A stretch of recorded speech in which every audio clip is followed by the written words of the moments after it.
Building customized presets. Begin with choosing a factory stored preset.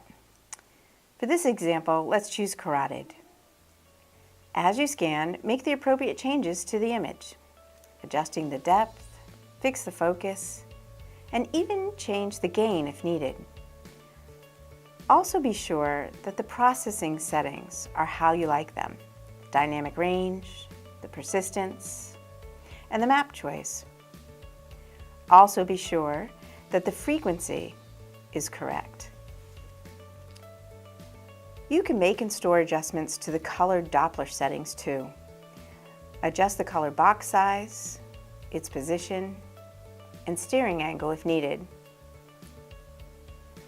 In pulse wave, the baseline can be adjusted, as can the scale, sample volume, and angle correction. Once all of your changes have been made, select Application. Click Set on the correct probe. Go to Presets. Now enter a new name for the preset. It must be named differently than all the other current presets. Choose a name such as Carotid 1. You may make adjustments to your created preset if you have missed a step or changed your mind about a setting by just making the needed changes and then going back to Applications and Preset.